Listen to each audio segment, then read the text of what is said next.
નમસ્કાર વિદ્યાર્થી મિત્રો, પાઠ 7 સ્વાતંત્ર્યોત્તર ભારત આ છેલ્લા લેક્ચરમાં હું આપ સર્વે વિદ્યાર્થીઓનું હાર્દિક સ્વાગત કરું છું.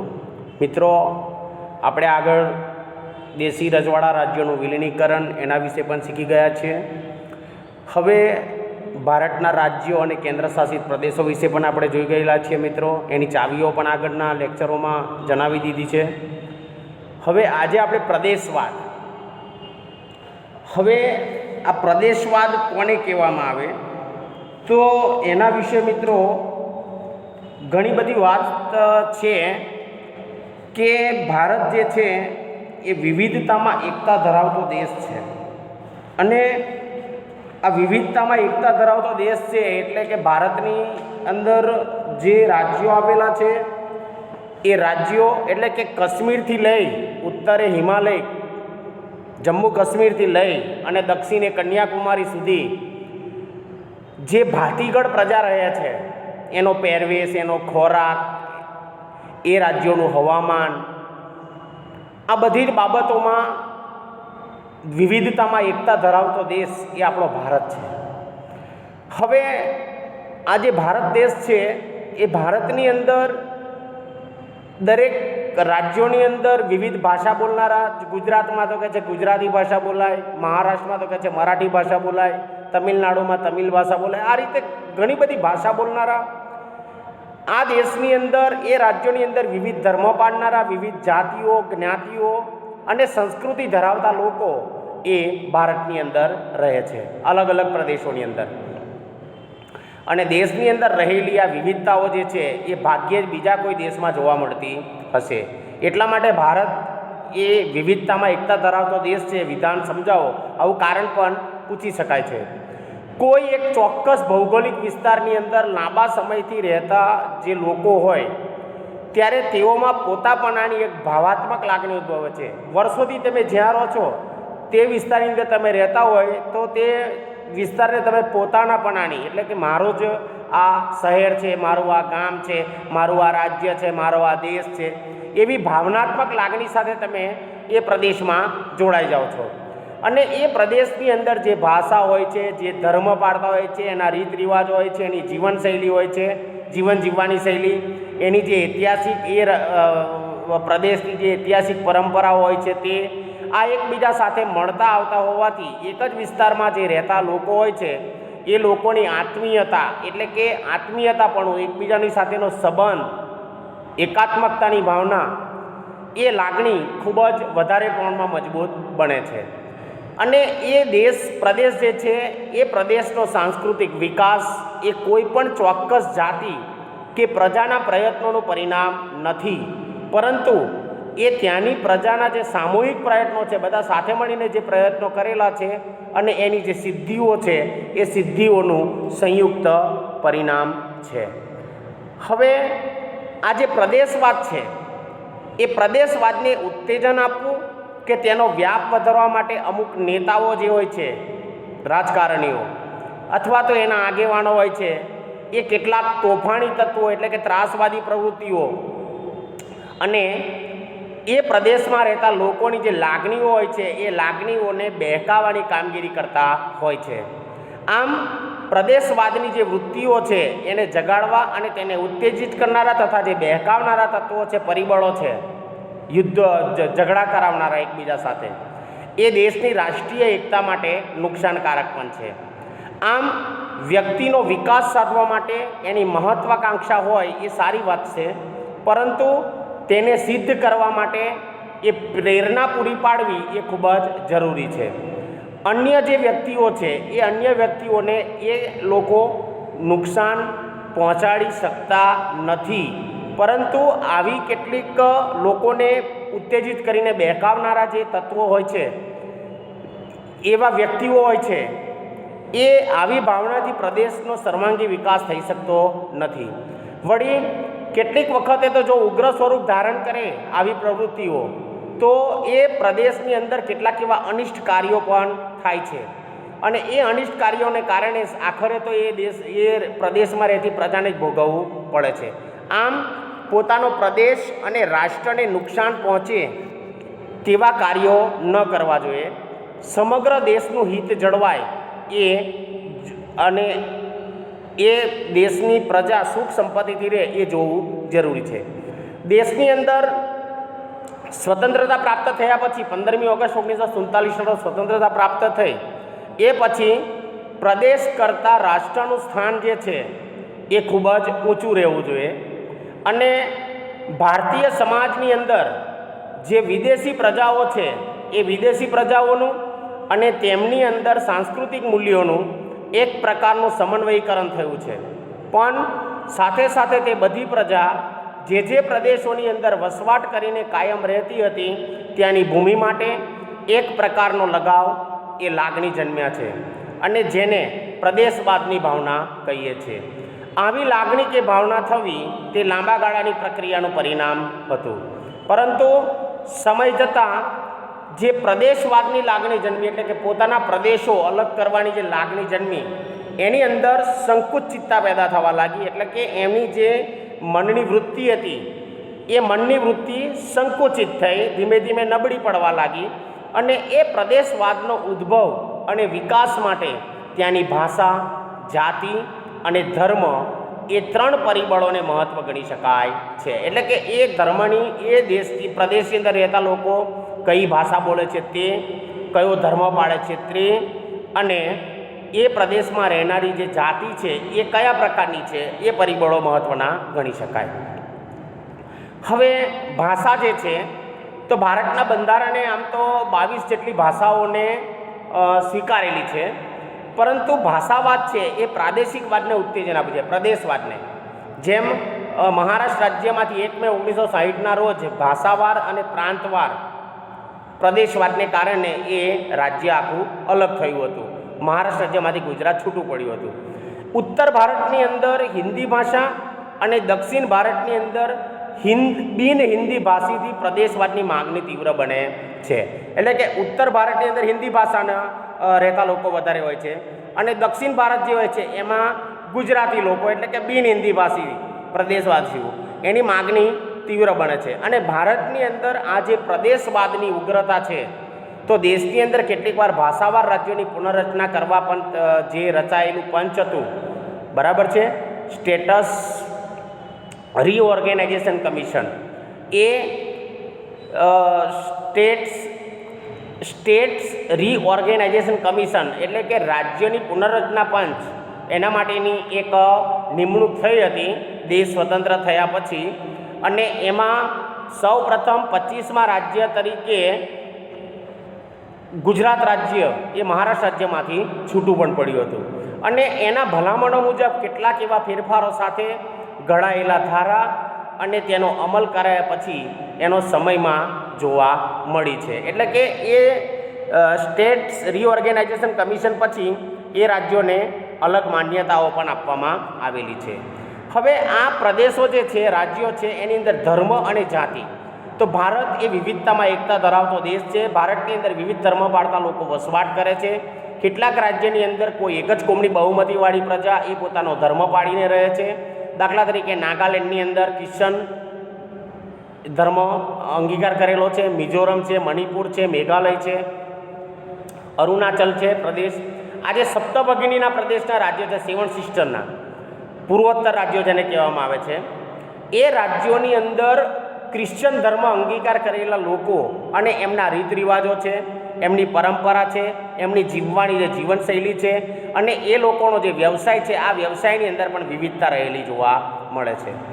આસામની અંદર બોડો જાતિના લોકો એ પોતાના અલગ પ્રદેશ માટે, આસામની અંદર બોડો જાતિના લોકો છે એને પોતાના અલગ પ્રદેશ માટેની પણ ઉગ્ર આંદોલન એ આજે પણ ચલાવી રહ્યા છે. અને ત્યાં ઉલ્ફા ઉગ્રવાદીઓ પણ સક્રિય છે.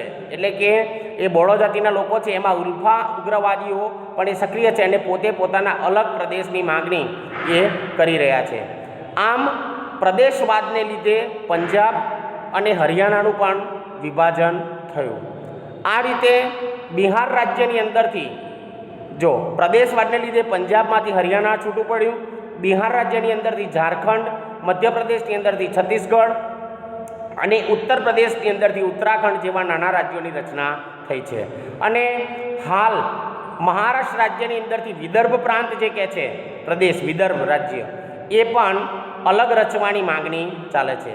આમ એક જ પ્રદેશની અંદર બહુમતી ધરાવતી અનેક ભાષા બોલતી જે પ્રજાઓ છે એ પ્રજાઓ પોતાના માટે રાજ્યની માગણી કરે છે અને પોતાના પ્રદેશોનો વિકાસ કરી અને લાભ મેળવવા એ પોતે આંદોલનો પણ કરે છે.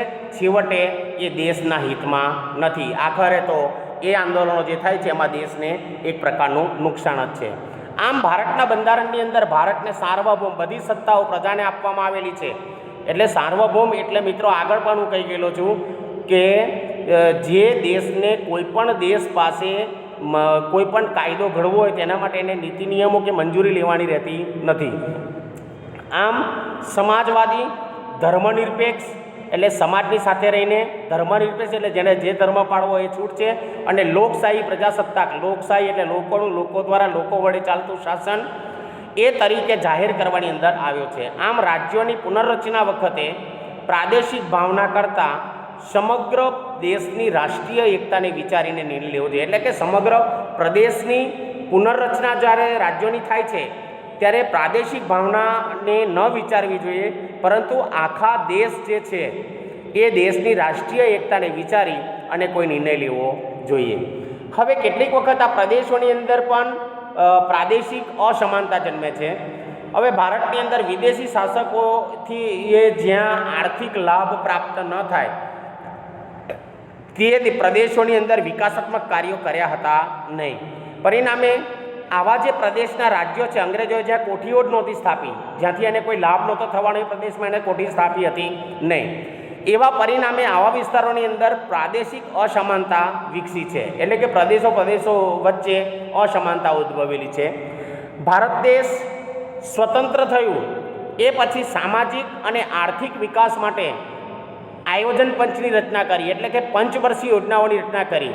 એટલે 1951થી 55 એ રીતે દર 5 વર્ષે પંચવર્ષીય યોજનાઓની રચના કરી અને તેના આ યોજનાઓનો હેતુ એ જુદા જુદા પ્રદેશોની અંદર રહેતી પ્રજા એને આર્થિક સહિત અન્ય ક્ષેત્રોની અંદર સમતોલન વિકાસ સાધવાનો હતો. અને એ પ્રદેશની અંદર જે દબાણો હતા એકબીજા વ્યક્તિઓ ઉપર, રાજકીય કારણોથી એ વિકાસ યોજનાઓ એ પોતાના પ્રદેશમાં લઈ જવાની ખેંચતાણ પણ હતી. એ વિકાસ માટેના જે સ્ત્રોતો હતા તે આવા અનેક પરિબળો તેની અંદર ભાગ ભજવતા રહ્યા. આથી સમતોલ વિકાસની બાબતોની અંદર પણ અસમાનતા પ્રવૃત્તિ જોવા મળે છે. આમ દેશની અંદર જે વિકસિત અને મધ્યમ વિકસિત, અલ્પ વિકસિત રાજ્યો જે જોવા મળે છે એવા કેટલાક રાજ્યોની અંદર આંતરિક એટલે કે એકબીજા રાજ્યોની અંદર પ્રાદેશિક વિકાસની અંદર પણ અસમાનતા જોવા મળે છે. દાખલા તરીકે પૂર્વોત્તર રાજ્યો છે એનો વિકાસ ખાસ કરીને નહીવત થયેલો જોવા મળે છે. આજે મહારાષ્ટ્ર રાજ્ય જે છે એ વિકસિત કક્ષામાં આવે, પરંતુ મહારાષ્ટ્ર રાજ્યની અંદર આવેલું જે વિદર્ભ છે અને મરાઠાવાડા જેવા વિસ્તારો છે એ પછાત છે. આમ આંધ્રપ્રદેશ રાજ્યની અંદર રાયલસીમા તેમજ તેલંગાણા રાજ્યની અંદર કેટલાક વિસ્તારો છે એ અલ્પ વિકસિત છે. એટલે કે જેનો વિકાસ અત્યાર સુધી દેશ સ્વતંત્ર થયા પછી એનો વિકાસ ખાસ થઈ શક્યો નથી. તો કેટલાક રાજ્યો છે એ કૃષિ વિકાસની અંદર, તો કેટલાક ઔદ્યોગિક વિકાસની અંદર વિશેષ આગળ છે. આમ રાજ્યો વચ્ચે જે અસમાનતા છે એના માટે ઘણા કારણો પણ જોવા મળે છે અને તેની અંદરથી પ્રદેશવાદ જન્મે છે. બે પાડોશી રાજ્યો હોય અને તો પણ એ પ્રદેશો વચ્ચેની જે જમીન હોય, એની સરહદ હોય, એ વિવાદ આજે પણ ચાલી રહ્યા છે. દાખલા તરીકે મહારાષ્ટ્ર અને કર્ણાટક રાજ્ય છે આ વચ્ચે, અને પંજાબ અને હરિયાણા આ બંને રાજ્યો વચ્ચેની જે સરહદ છે એ માટેના જમીનના વિવાદ આજે પણ ચાલી રહ્યા છે. આમ કોઈપણ પ્રદેશની ભૂમિ ઉપર જ્યારે જળની વહેંચણી એટલે કે પાણી, નદીઓનું પાણી આવતું હોય એ જળની વહેંચણી, ખનિજ એ પ્રદેશોની અંદરથી મળી આવતું ખનિજ, જળ, ઔદ્યોગિક કાચો માલ અને કૃષિ ક્ષેત્રની અનુકૂળતા પ્રમાણે લાભ પોતાને મળે તેવી સંકોચિત મનોવૃત્તિ કેટલીક જગ્યાએ આજે પણ જોવા મળે છે. આમ આ પ્રદેશવાદ કે પ્રાદેશિકતાની જે સંકુચિત ભાવના છે એ પોતાના નજીવા સ્વાર્થ માટે કે પોતાની મહત્વાકાંક્ષાઓને લીધે રાષ્ટ્રીય એકતાને ઘણું બધું નુકસાન પહોંચાડે છે. દેશ સ્વતંત્ર થયો 15મી ઓગસ્ટ 1947ના રોજ, અને સ્વતંત્ર થયા પછી રાષ્ટ્રનું સ્થાન એ ઊંચું છે, પણ તે સ્વીકારી રાષ્ટ્રીય ભાવનાનો વિકાસ વધારવાનો પ્રયત્ન કરવો જોઈએ. એ રાષ્ટ્રની ગરિમા, ઇજ્જત, આબરૂ એ સાચવવાનો પ્રયત્ન કરવો જોઈએ, અને એનું સ્થાન વિશ્વના દેશોની અંદર ઊંચું રહે, વિશ્વગુરુના સ્થાન પર ભારત બેસે અને એ વિશ્વની અંદર ભારતનું સ્થાન ઊંચું રહે અને એ જળવાઈ રહે એવા ઉપાયો આપણે કરવા જોઈએ. હવે વૈજ્ઞાનિક અને ટેકનોલોજી ક્ષેત્રે પણ ભારતે સ્વતંત્ર થયા પછી ઘણો બધો વિકાસ થયેલો જોવા મળે છે. તો વિશ્વની અંદર જે અન્ય વિકાસશીલ દેશોની તુલનામાં, એટલે અમેરિકા છે, ઇંગ્લેન્ડ છે, જાપાન, આવા ઘણા બધા દેશો છે, એની તુલનાની અંદર ભારતે છેલ્લી અડધી સદીમાં, એટલે કે 50 વર્ષોની અંદર ટેકનોલોજીના વિકાસની અંદર જે વિશેષ સિદ્ધિઓ મેળવી છે તે અવિકસિત દેશોની બરોબરી કરી શકે તેમ છે. હવે મર્યાદિત અને અલ્પ સાધનો એ ભારતની અંદર જોવા મળે છે. સાક્ષરતાનું ઓછું પ્રમાણ એ પણ ભારતની અંદર જોવા મળે છે. સૌથી વધારે સાક્ષરતાનું પ્રમાણ હોય તે કેરળમાં છે. મિત્રો, આ બાબતોની અંદર પરિપ્રેક્ષ્યની અંદર ભારતનો વિજ્ઞાન અને ટેકનોલોજી ક્ષેત્રેનો વિકાસ જે છે એ ખૂબ જ નોંધપાત્ર પણ ગણવામાં આવે છે. ભારત દેશ સ્વતંત્ર થયા પછી ભારતનું નેતૃત્વ કરનારા જે મહાનુભાવો હતા અને વિવિધ વિદ્વાન વૈજ્ઞાનિકો હતા, જેવા કે ડૉક્ટર હોમી ભાભા, ડૉક્ટર રાજા Ramanna, doctor Vikram Sarabhai, doctor C V Raman, તથા ઇજનેરી ક્ષેત્રની અંદર જે સર એમ વિશ્વેશ્વરૈયા, સામ પિત્રોડા, ડૉક્ટર એપીજે અબ્દુલ કલામ, જેને પોખરણની અંદર મિસાઇલ પરીક્ષણ પણ કર્યું હતું, જે ભારતના પૂર્વ રાષ્ટ્રપતિ પણ હતા, તથા મેટ્રો રેલવે પ્રોજેક્ટ સફળ બનાવનાર શ્રીધરન, તથા આવા અન્ય વૈજ્ઞાનિકો જે હતા તે ઇજનેરો, ટેકનોકેટો વગેરેનું પ્રદાન એ આજે નોંધપાત્ર ગણાય છે. અને આજે વિજ્ઞાન એ ખૂબ જ આગળ પડતું છે. આવી પ્રવૃત્તિઓ માટેની જે સંસ્થાઓ છે, જેવી અનેક કે ઇન્ડિયન ઇન્સ્ટિટ્યૂટ ઓફ સાયન્સીસ અને Indian Institute of Technology, Indian Space Research Organisation ISRO અમદાવાદની અંદર આવેલું છે, તથા ફિઝિકલ રિસર્ચ લેબોરેટરી, આવી ઘણી બધી સંસ્થાઓ જે છે એને ઘણું બધું પ્રદાન વૈજ્ઞાનિક ક્ષેત્રે હાંસલ કરેલું છે.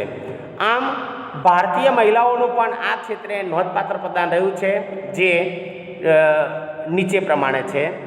જેની અંદર પહેલું છે જાનકી અમ્મા, વનસ્પતિ ક્ષેત્રે વિશેષ સિદ્ધિ હાંસલ કરેલી છે. અસીમા ચેટર્જી, રસાયણશાસ્ત્ર કેમિસ્ટ્રી સાથે વિશેષ પ્રદાન કરેલું છે.